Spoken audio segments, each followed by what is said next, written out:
विभाग द्वारा रोका गया है। वन विभाग ने कहा है कि ये जो भी संबंधित जमीन है गैर मुमकिन सड़क वन विभाग के नाम अमल दराज है।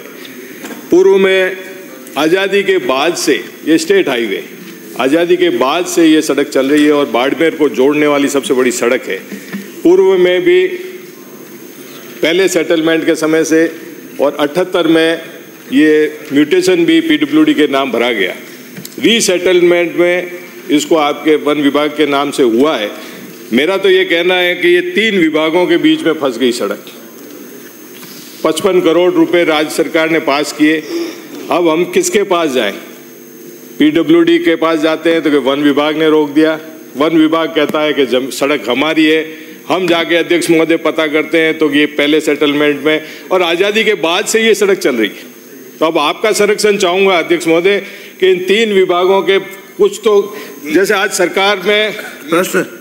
सरकार में काम की सहूलियत ईजी करने की जो नारा चल रहा है, अब आप तीनों विभागों को तय करके किस तरह से किया जाए। हमें तो ये सड़क चाहिए जो बरसों से चली आ रही है और आज़ादी के बाद से चली आ रही है और मुख्य सड़क है।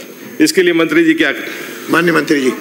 माननीय अध्यक्ष महोदय, भीनमाल से आने वाले माननीय सदस्य ने जिस सड़क का उल्लेख किया, 5 किलोमीटर लंबाई की ये सड़क वन क्षेत्र से गुजरती है और मैं माननीय सदस्य को ये आश्वस्त करना चाहूँगा कि इसकी जो यूज़र एजेंसी है वो पीडब्ल्यूडी विभाग है।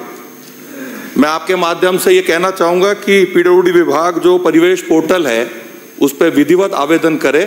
परीक्षण कराने के बाद एनओसी देने का काम वन विभाग करेगा। वन विभाग किसी सड़क को, किसी निर्माण कार्य को रोकता नहीं है, लेकिन एक मिथक बना हुआ है। यदि परिवेश पोर्टल पर आप विधिवत आवेदन करेगी पीडब्ल्यूडी विभाग, तो परीक्षण कराने के बाद इस सड़क के लिए एनओसी देने का काम वन विभाग करेगा। ये मैं आपको आश्वस्त करता हूँ। माननीय सदस्य। अध्यक्ष महोदय, मैं तो आपका यही संरक्षण चाहूँगा कि जनता तो इस चीज़ के लिए जाएगी नहीं, ये तो विभागों को ही आपस में तालमेल बिठा के काम करना है। तो मैं निवेदन करना चाहूँगा कि यहाँ पीडब्ल्यूडी मंत्रालय भी है, रेवेन्यू विभाग भी है, कि जो भी त्रुटियाँ दूर करे, क्योंकि बरसों से इस पे पैसा लगता है। 2012 में भी इसकी चौड़ाई हुई है।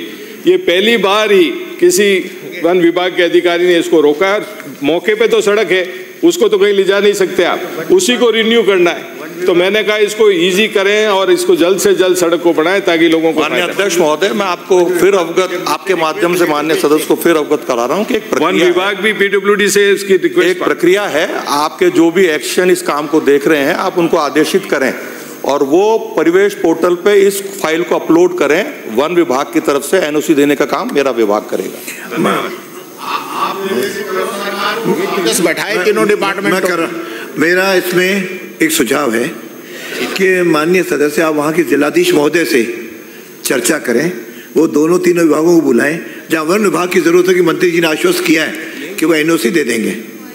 इतना ही है। मैं एक निवेदन करूँ, व्यवस्था करें। मैं निवेदन करूँ वहाँ का प्रतिपक्ष आप बैठे, वहाँ का कलेक्टर सरकारी है। माननीय अध्यक्ष महोदय, नेता प्रतिपक्ष देखो, 1 मिनट मेरी बात आप बार मत उठा करो। मैं जवाब दे रहा हूँ, मैं सक्षम हूँ आप जवाब देने का। तीसरी बार हो गया, आप इस तरह से नहीं बोलोगे बार।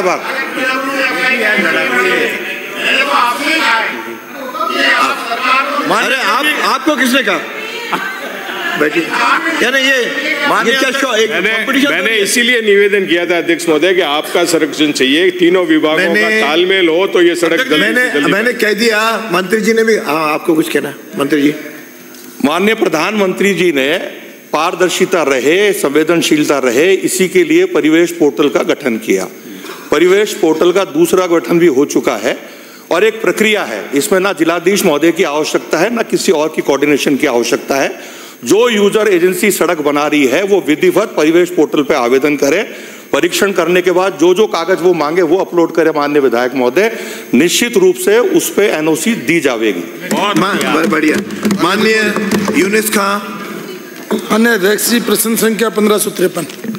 माननीय मंत्री जी। 1553 प्रश्न संख्या का खंड 1। जी हाँ, नवगठित